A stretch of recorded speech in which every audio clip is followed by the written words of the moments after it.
Good morning, good afternoon, good evening, ladies and gentlemen, wherever you may be in the world, and welcome to this week's Gift of Healing TV program. This week we are very lucky to have with us Jennifer Barnes-Hill, who is going to be sharing massage with us, techniques and tools. And I'm really looking forward to this. I met Jennifer at a fair in Cheltenham last September or October, and we had a stand right next door to each other, and she started talking to me about shell massage and bamboo massage, and it was just like, what? Never heard of them. And so Jennifer has beautifully agreed to come and join us for the program this evening. And let me introduce Jennifer. Let me read a little bit about her, and then we'll bring Jennifer on, and we'll do a proper introduction. Jennifer Barnes-Hill is a university therapy lecturer and founder of The Hills, which is a training academy for those who wish to become therapists. Based in rural Worcestershire, they also offer holistic treatments and events. Jennifer is interested in all aspects of health and well-being, but is particularly fascinated by touch therapies. She loves the amazing way in which the body works, the reactions and feedback she receives from clients, and the enthusiasm of her students. She has grown up with complementary health therapies. Her mum always used essential oils and holistic therapies in the home from when she was a baby. Jennifer has always been fascinated by the way the body works, which led her to study various diplomas and a degree in complementary medicine. She then followed the family tradition and became a teacher. Jennifer also runs Worcester Business Mums Network, Worcestershire Therapist Support Network, and delivers skincare masterclasses with ladies with cancer through a charity. Jennifer, welcome to this week's program, and thank you so much for coming and joining us. Thank you for having me. It's great to see you. We have part of what we agreed to share this evening was the fact that there is actually one of these shell massages going on behind you. I know we want to sort of talk about and get a little bit of information about you, but do you want to sort of share what's actually going on, sort of briefly? Or yes, behind me, Julia is doing a shells massage, which is a warming treatment. So she uses the natural shells to massage the body, and they're really beneficial because they have a warming and heating effect on the tissues of the body, which relaxes the client, and they also relax the hands of the therapist and allow the therapist to use their hands in a different way. So if they normally do quite intensive massage with thumbs and things like that, then they've got the option of using shells, bamboo sticks, hot stones, that sort of thing. so really, it not only is good for the client, but it actually helps the therapist, the massage therapist, in respect that it's not so stressful on sort of joints, fingers, etc. That's correct, yes. And you can use these tools on all the parts of the body as well. So, for example, if a client had arthritis, which they felt benefited by having a heat treatment, then whereas a normal touch may be a little bit too firm, then using something like the shells actually adds heat into the joint, and that's very beneficial for those sorts of conditions that somebody might have. Brilliant. Is there a particular shell that is used? There's quite a few different types of shells, but the ones that Julie's using today are a clam shell, because you've got either side of the clam shell, and then you can use a warming agent or a gel, which is also natural, which keeps the shell warm. Also as well, because they're sort of flat and rounded, then they can follow all the contours of the body without any lumps and bumps and affecting the body in any way. Brilliant, brilliant. I mean, it's great that we've sort of shared what's going on behind you, and that's going to continue to going on behind you. But we obviously shared that you've been interested in this. Really, you grew up with complementary holistic therapies. So was there a defining moment that you realized that you didn't just want it in your life in respect of home, but you actually wanted to go into doing it as a business? Yeah, well, I think when I was a teenager, and I'd been brought up with the use of essential oils and things, like I had asthma as a child and found that the essential oils were really beneficial for that. But when I became a teenager and I was involved in sports and in social clubs, I found that having massages myself were really beneficial to help me progress within sport, and also I found the benefits very relaxing around stress times like exams at school. And also from the beauty aspect of massage, um, my mum's friends were beauticians and they organised facials and hand massages at events like our birthday parties. And that gave me a lot of confidence as a young woman to be aware of my body and aware of caring for my body, and also respecting and looking after myself. So yeah, I think it was in the development of my teenage years that I really found that, the anatomy of the body, studying, A levels in biology, and also the other social extracurricular activities I was involved in, which then led me to studying university. Brilliant. So, okay, so do share with us, because obviously you've known about massage, you've worked with massage, and you've studied for a long time, and now Yeah. you're teaching. So share with us the benefits, so some of the benefits of massage, some of the different types of massage that exist. And for our viewers, please, if you've got any questions, please do ask. We're quite happy for that. So please do. But so Jennifer, so share with us a little bit more about massage itself, please. Yes, well, there are many benefits to massage, including the physical benefits to the tissues of the body. So, for example, anything from feeling more relaxed to if somebody's involved in competitive sport and they've got very tense muscles, or I see a lot of people who drive a long distance, or they're sat in an office for a long time, so they may have stiff joints, which are helped again by things like the heat treatments, like the shells. Um, there's also many other benefits, such as the psychological and emotional benefits. People receiving a treatment have that quiet time, that space with just the therapist, where they can really concentrate on their own lives and their own well-being, and that really focuses people. We've also seen a lot recently of people with chronic conditions using massage as a coping strategy for pain. And so, for example, I teach a course using massage for long-term chronic conditions such as fibromyalgia. And we're really lucky in our industry that many therapists and teachers are doing research, whereas in the medical professions there was a lot of research done in previous years, and now in the complementary health therapy field we're now doing a lot more research and clinical evidence base to demonstrate how massage can help for such conditions as fibromyalgia and arthritis. And within that, there are many, many different types of massage, which I think is why it's so popular, because different types of massage suit different people.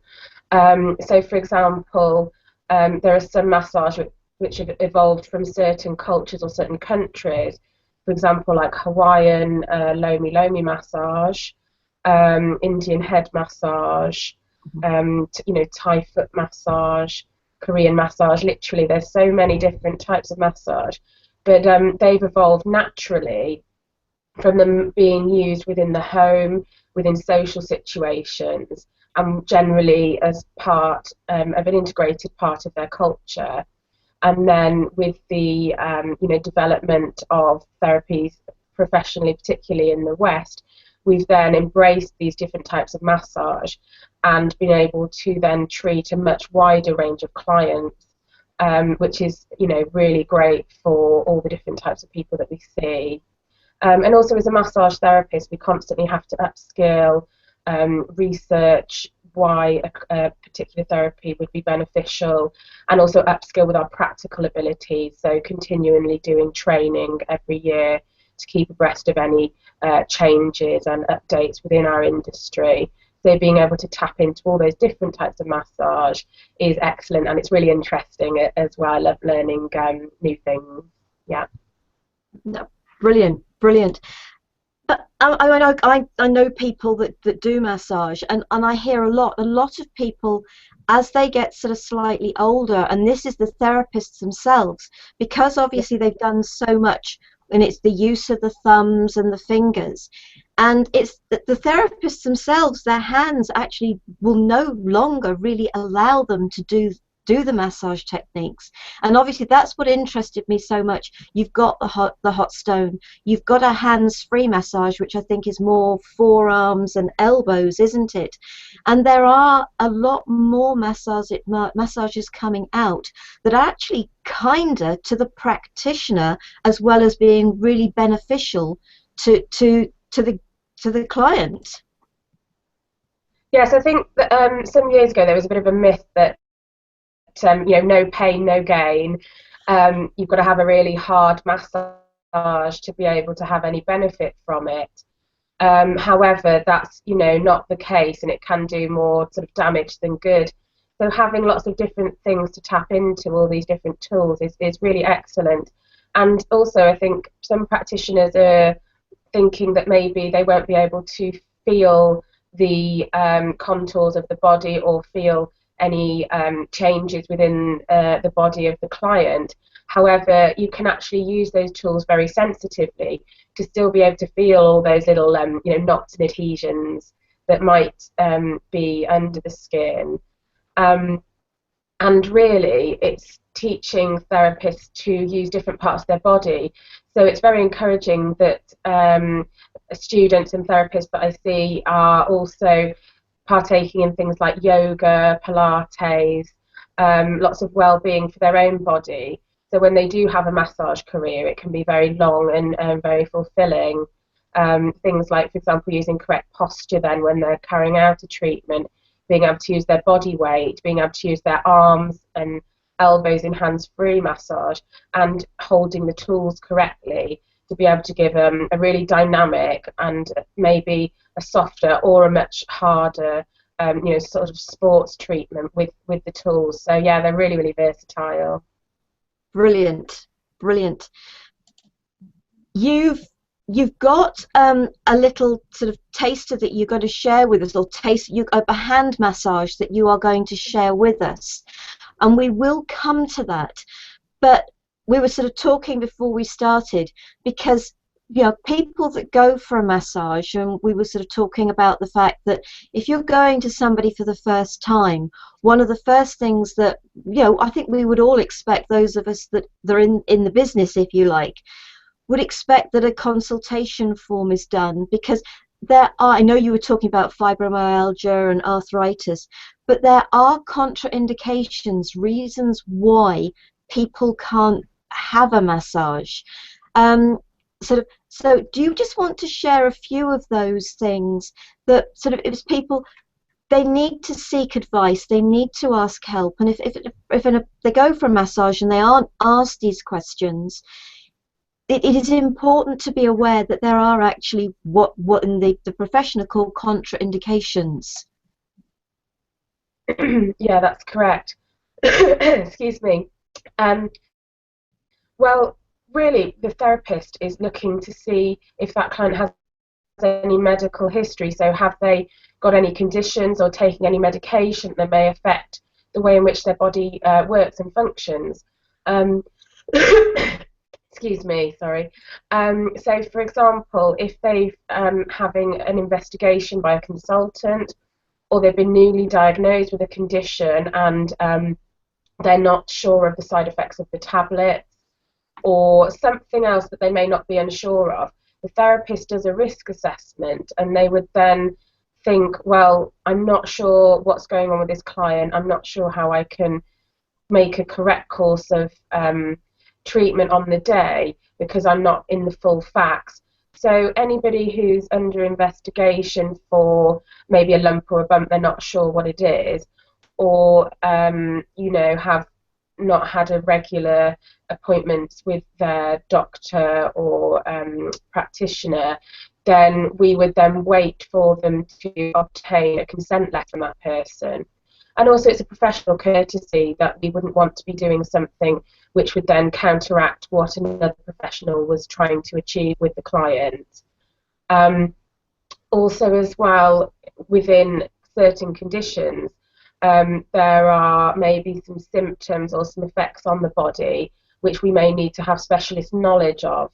So, for example, if a client was pregnant, we would expect the practitioner to have a specific pregnancy massage qualification, because then they would be aware of any potential issues or complications which may occur, and therefore then the client would also have the confidence within the practitioner that they had all of the relevant knowledge and had the the best outcome for the client. So that's really why those things called contraindications are thought about by the client. So really, if it was a condition that was not controlled at the time, under investigation, that sort of thing, then we would need to obtain medical consent. Or if there was maybe just a problem in one area, say for example somebody had athlete's foot which was contagious but only temporary, we would maybe not treat the feet, we would maybe offer a back massage or something like that. Or if they specifically wanted a foot and leg massage, we would get them to contact us again when the issue had cleared up. Yeah, yeah. Absolutely, because there's no way we wish to catch anything ourselves, because it prevents us from being able to work.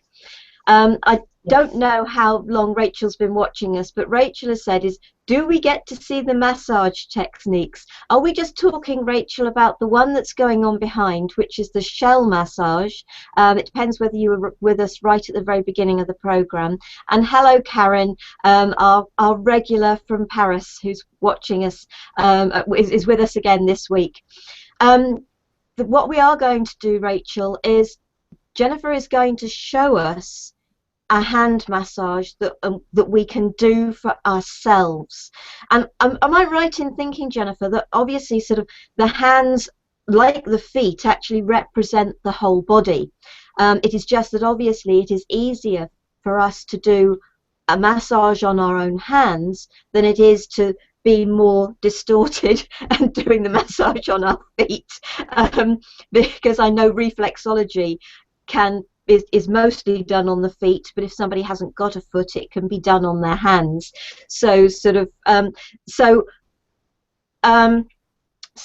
if we go into that, but Rachel, what's going on behind is a shell massage. Jennifer, actually, just very briefly, do you want to talk us through exactly what is happening right at the moment? Yes, well, what Julia is doing with the shells is she's actually working using the heat on the major muscles of the back. So the client today is actually a professional dancer. So she has a very good posture, but also a lot of muscle tension in the back from holding that correct posture and doing the dynamic exercises. So what the heat of the shells is doing is warming up the tissue, like on the spine, we've got the erector spinae muscles up either side of the spine. And then we've got very large muscles across the shoulders, such as the trapezius muscles. And we've also got what's called fascia and connective tissue, which wraps around the muscles. And again, the heat is also penetrating the skin and working on those areas. So she's applying more pressure up the back and lighter pressure down at the back.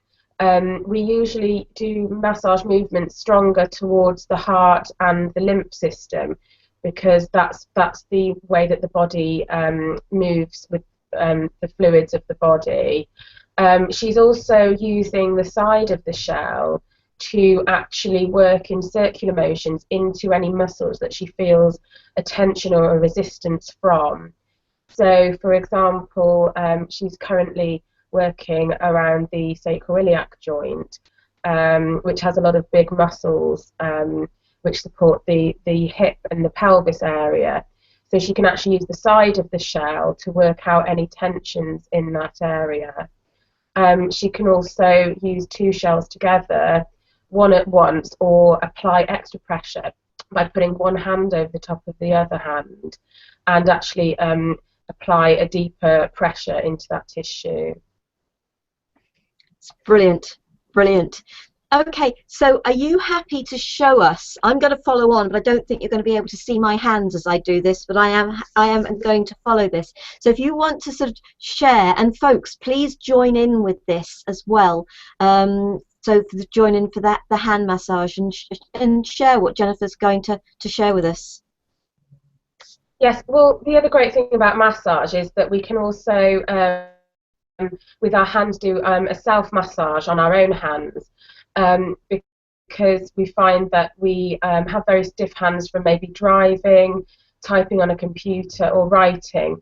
So our hands, we're using them all day, every day, and just maybe at the end of the day or in the office, you know, throughout the day, it's a great thing to stretch the hands and arms and work a self-massage as well. You can also use tools at home that you might have around, such as a stress ball or a tennis ball. So if you have sort of stress balls or tennis balls, you can squeeze them or actually move your hands and rotate the ball or the stress ball around your own hands, and then that will actually work out some tensions as well.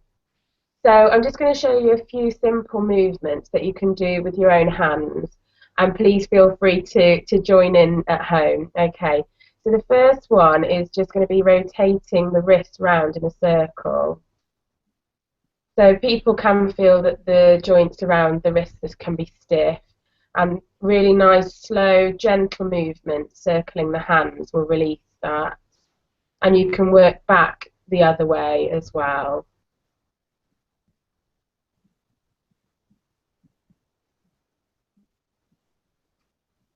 These movements are also good if people have got cold hands, or they don't have great circulation as well. So another one is going to be opening and closing the hands. So it's like a light flashing, and that's just stretching the muscles of the fingers. The next one we can do is bringing each finger across to the thumb.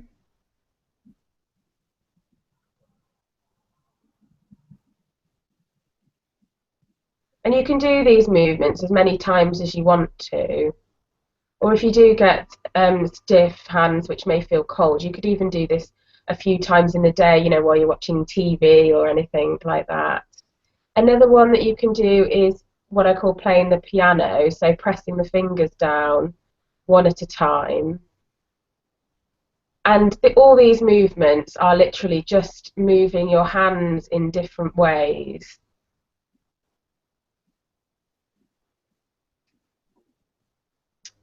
Another one we can do is actually massaging then the hand. You have a really big muscle on the hand here, and also here. You may be able to feel the tension in those. So all we're going to do with our opposite hand is just do a small windscreen wiper movement and just massage the big muscles there, just one side and then the other. So if anybody's feeling a lot of stiffness or any pain, then I would not do this at that time, because if you're doing something like a massage movement and then it's painful even when you've stopped, that means there's a lot of tension there, or maybe if you've got a joint problem, maybe that would be aggravating it. So if it feels hot or tender or painful afterwards, then I would not do that movement. Okay. Another one we can do massaging actually with our knuckles is working all over the hand with the knuckles, just in lots of circles going backwards and forwards. And you should be able to feel this sort of flattening out your hand and ironing out lots of tensions that are there. You can do that on the other hand as well.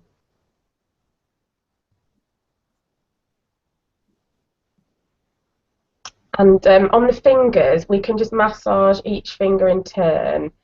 So using a circular motion, and then just a tiny little pull, just to make your finger feel a little bit longer. And we're doing little circles again.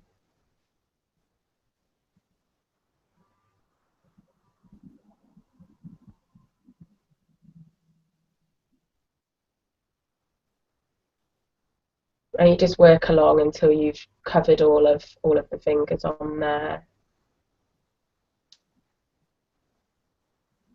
And you don't have to do these movements in any particular order or remember them. You can just do, excuse me, any of the movements that I've shown you today in any order. It doesn't really matter.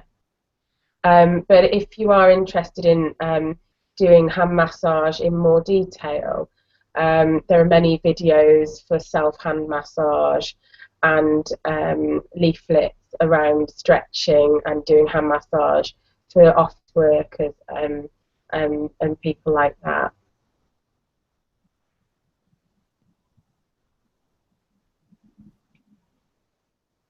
And then usually I just finish kind of just shaking them out, you know, just moving them all over, just to really feel like there's lots of movement going on in the hands. And just doing that, you know, a couple of times a day should hopefully help them feel very relaxed and relieve some stiffness and tension.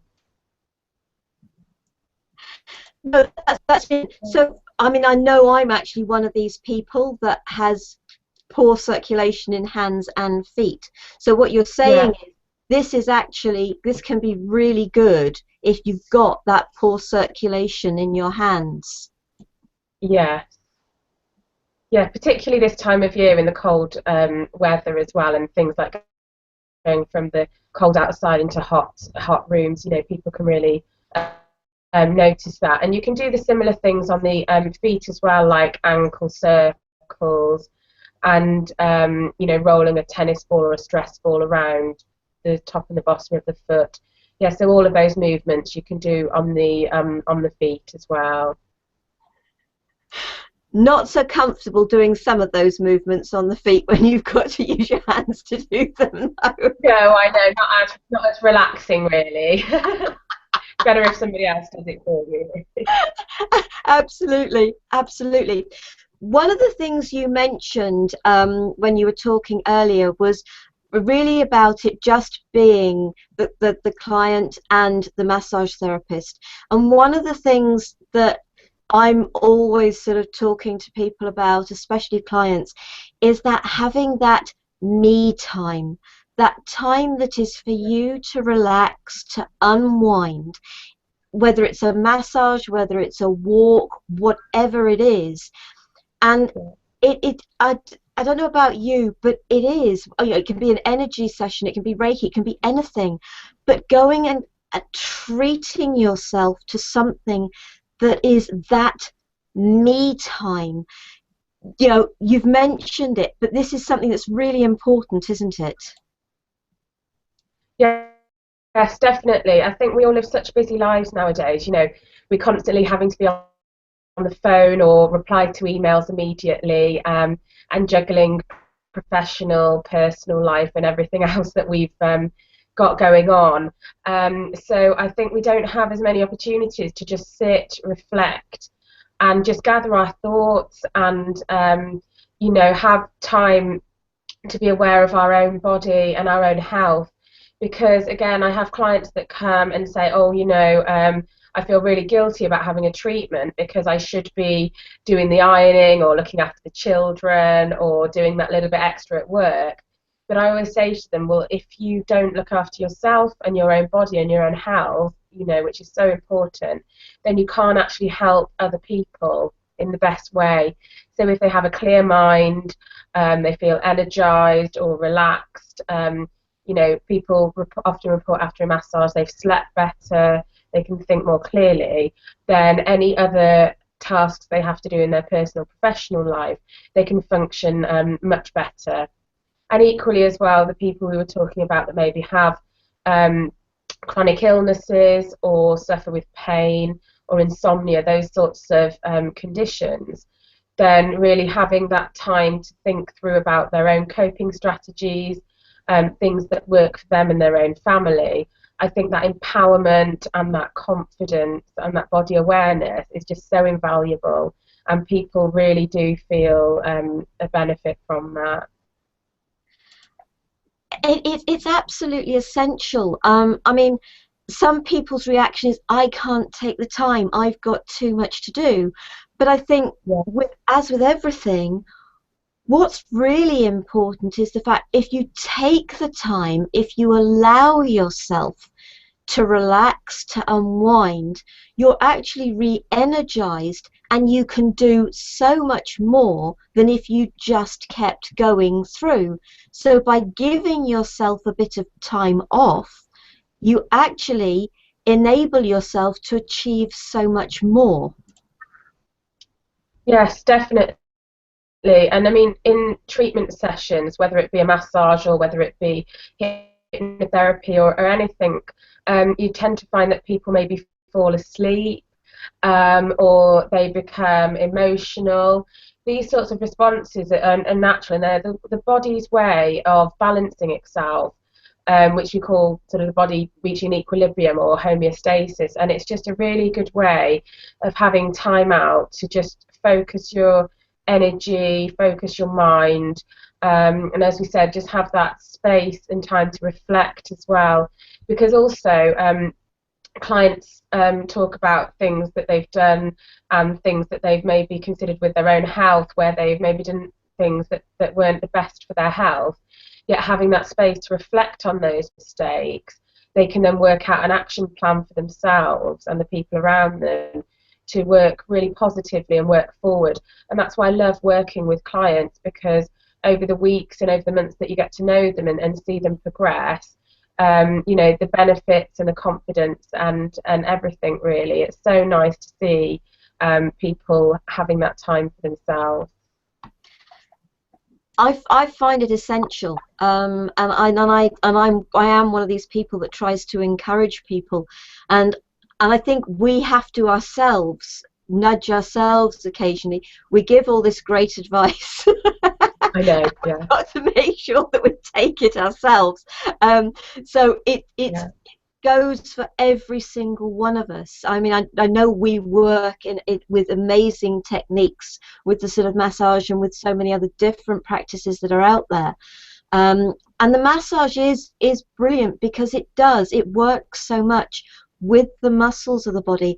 And I do want to go back to a point, because that's lovely, you made about the fact that it doesn't have to be a really pressure massage. I must admit, when I was sort of taught, and I've never been one of these people with the Indian head massage, I don't put masses of pressure.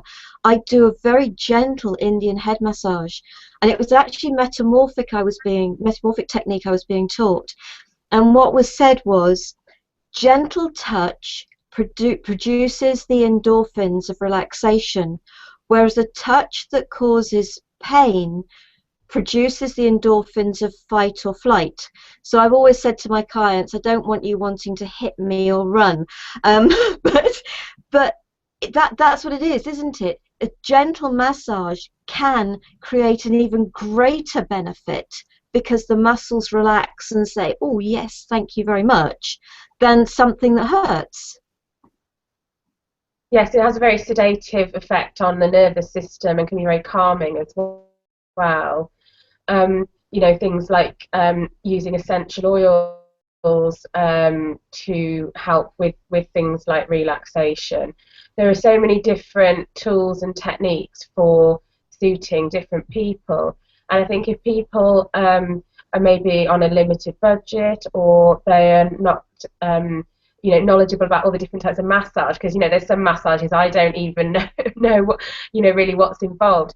And so you can book in taster treatments, maybe a 15-minute treatment or a half an hour treatment, or many therapists also attend events like the one where I met you and offer taster treatments, so you can try out the different types of massage.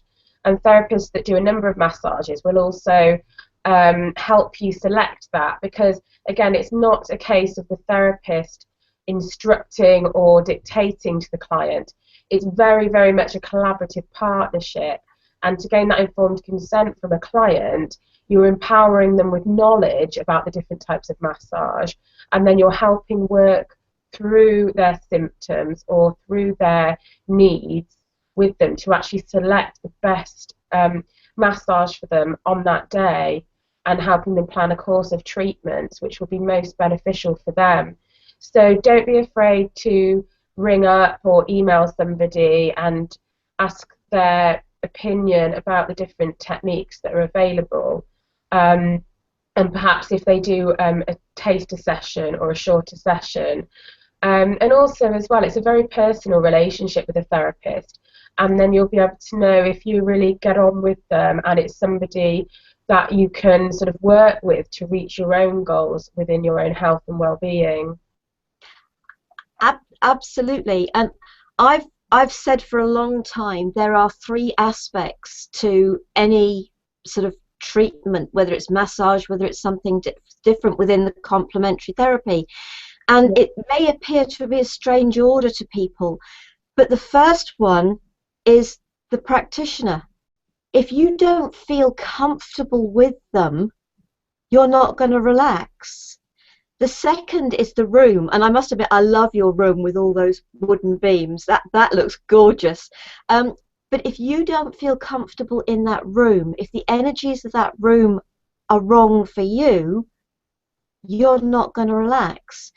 And finally is the treatment itself, because if the first two don't work for you, you're not comfortable with, you're not going to get the best from the treatment that you receive. And so I've always sort of tried to say to people, if the first time you experience something, and I've heard this said so many times about Indian head massage, I hated it. Why? Because it hurt. And it is up to the individual who's going to practitioners to say, you can be a bit heavier, please be lighter, that hurts.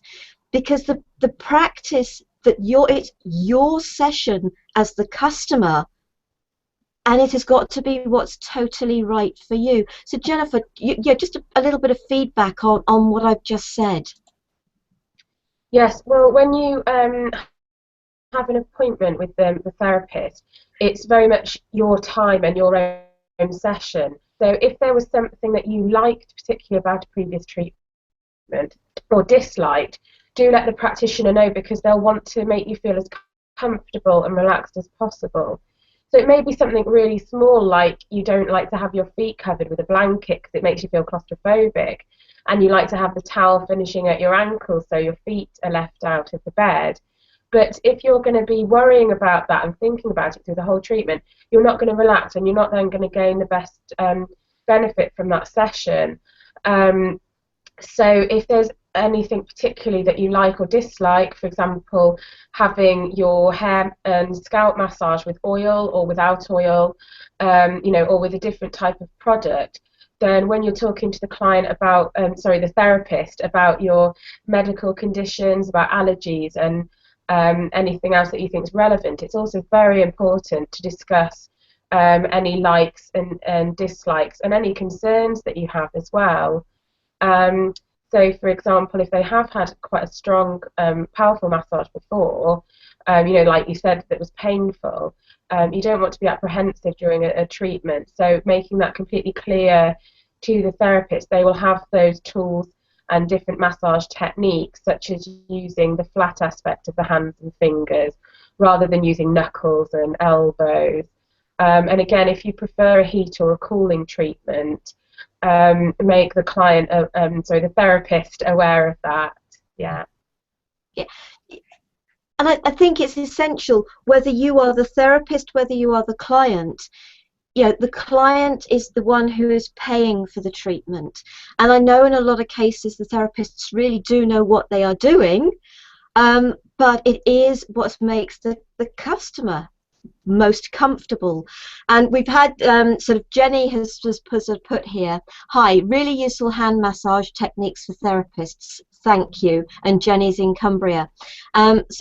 So thank you, and obviously if you've got any other questions you want to ask us, folks, please do. Jennifer, thank you so much for being here. And I know that when we sort of talked, you'd got sort of loads of things that you were planning on doing. So what have you got coming up in the future? You know, what are you excited about? What's happening with you at the moment? Yes, we've got quite a few things happening at the moment with the training. So we are looking at developing the sort of spa treatments that we provide for training, because we found that therapists and clients like to have a spa experience in the home or in the salon using lots of exciting products and techniques, such as using exfoliation and things like the shells and a bamboo massage within a spa experience. I'm also developing some online or distance learning courses, such as working with specific service user groups, such as children, the elderly, pregnant clients, so that therapists can feel confident and gain knowledge and understanding about working with particular client groups that they may want to specialise within. I'm also developing a new website that hopefully will be easy to navigate and user-friendly, to let people know about all the projects that we're involved in. And also, my husband and I have just set up a charity called the Indigo Community, which is going to offer workshops and complementary health therapies and art workshops for children and teenagers with learning difficulties and autistic spectrum disorders. So, as I said, there are lots of different people that can benefit from massage, touch therapies, and other complementary health therapies, particularly from a young age, because I gain the benefits from having baby massage up to adulthood. So we really want to enable other young people to have a positive experience and take hold of their own well-being. So we're really excited about these projects that are coming up in 2015. I bet, so we wish you all the best with that. Jennifer we've got Jennifer's website address, that's in the replay email, also an email address for her if you do want to get in touch, if you've got any questions and you haven't liked to ask here, please do get in touch with her. If you're watching this as the YouTube video, that information will be under the video, so you can get that for yourselves as well. Karen says, many thanks for the lovely hand massage and interesting information. My hands are lovely and warm now. Yes, great. Yeah, I'm looking forward to doing that when I've got cold hands. So Jennifer, thank you so much for sharing with us this evening. Have you got any final words that you'd like to say to folks? I think I'd just like to say that, you know, this week, do try and take some time out for yourself. I mean, it's great that you've all come online tonight, and hopefully that's given you a space for a bit of me time to be able to listen to the massage talk and concentrate on your own well-being.